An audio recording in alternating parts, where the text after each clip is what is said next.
2월 1일 살아계신 하나님의 말씀 출애굽기 19장 1절부터 6절 말씀으로 하나님의 소유된 백성이라고 하는 저의 말씀 드립니다.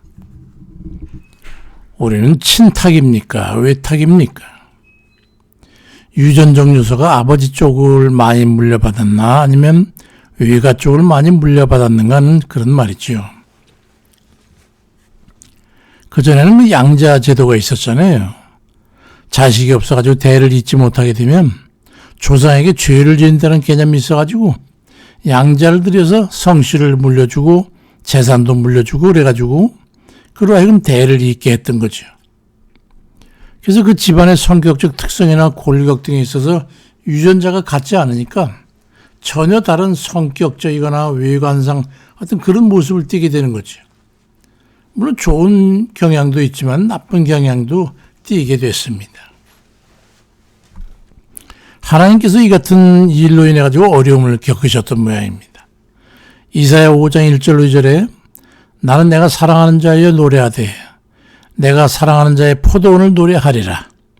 내가 사랑하는 자에게 포도원이 있으며 심히 기름진 사내로다. 땅을 파서 들을 제하고 극상품의 포도나무를 심었는데 그 중에 망대를 세웠고 또 그 안에 술틀을 팠도다. 좋은 포도 맺기를 바랬더니 들포도를 맺었더니 이 어찌된 일인고. 어느 부모님들 자기 자식이 부모의 바람대로 잘 돼가지고 좋은 제목으로 성장해서 나라와 사회와 가문과 가정에 유용한 사람으로 살아가기를 바라지 않겠습니까? 근데 세상에 정말로 마음대로 되지 않는 게 바로 이 자식 농사라서 성장해서 자주적으로 뭔가를 결정해서 살아날 쯤 되면 부모의 바람과는 달리 엉뚱한 삶의 모습을 보게 되면 참 부모한테 상심하는 경우가 적지 않죠. 하나님께서 그러신 거예요. 이스라엘 백성 애굽에서 이끌어내신 가나안 땅을 예비하셔가지고 그들에게 그곳에 들어가서 하나님께서 바라시는 선민으로서의 거룩함과 하나님을 경외하는 그런 삶을 살아줌으로 해서 하나님 아버지 백성의 그 가치를 증명하기를 바라셨지만 결과는 아주 참담했던 겁니다. 신명기 9장 6절에 그러므로 네가 알 것은 네 하나님 여호와께서 내게 이 아름다운 기업으로 주신 것이 내 공의로 말미암음이 아니라 너는 본래 목이 곧은 백성이라 이 말씀합니다. 그럼 우리는 친탁입니까? 외탁입니까? 우리가 하나님 백성으로 살아야 되지 않겠습니까? 그것이 하나님께서 우리를 지으신 목적이요 하나님의 열망이 아니겠냐 말이죠. 근데 어쩌다가 하나님의 공의를 저버리고 제멋대로의 목이 곧은 백성이라는 그런 오명을 듣게 된 걸까요? 극상품의 포도씨를 심어가지고 같은 극상품의 포도 맺기를 바라셨지만은 시고 떨궈서 먹을 수 없는 들포도를 맺힘이 어째서냐 말이죠. 분명 하나님이 원하시면 아닐 겁니다. 그들의 정체가 드러낸 것은 애굽에서 나온 지 얼마 되지 않은 시점에서 이미 밝혀지게 됐어요. 시내 광야에서 벌써 목이 바르다고 불평불만하기 시작해가지고 그동안 지내오면서 애굽에서 이끄는 그 모든 과정 중에 어느 것 하나 그들은 감사치 않은 것이 없음에도 불구하고 그들은 감사의 표시는커녕 시종 내내 지도자인 모세에게 치받치고 원망과 불평불만으로 하나님의 인내심의 한계를 드러내게 했던 거죠. 아주 목이 곧은 백성이라고 한 낙인이 찍히게 됐던 거예요. 그렇게 해서 시내산에 이르렀을 때였는데 출애굽기 19장 1절 3절을 보니까 이스라엘 백성이 애굽 땅을 떠난 지 한 3개월이 되던 날 시내산 앞에 장막을 쳤는데 여호와께서 산에서 모세를 불러 말씀하시되 너는 이같이 야곱의 집 이스라엘 자손들에게 말해라. 그리 말씀합니다.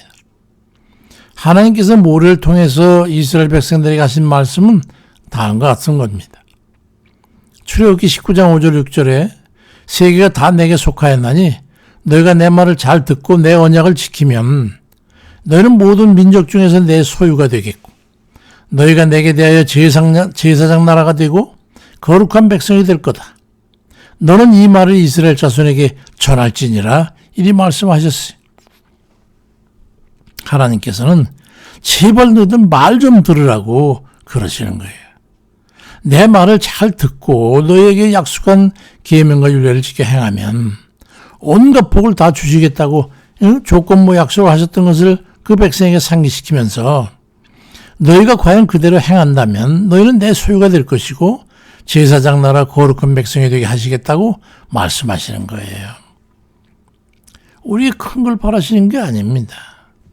근데 베드로 사도가 이 말씀을 인용해가지고 베드로전서 2장 9절 이하에서 너희는 택하신 족속이요 왕 같은 제사장들이요 거룩한 나라요 그의 소유가 된 백성이니 이는 너희를 어두운 데서 불러내어 그의 기이한 빛에 들어가게 하신 이의 아름다운 덕을 선포하게 하려 하심이라.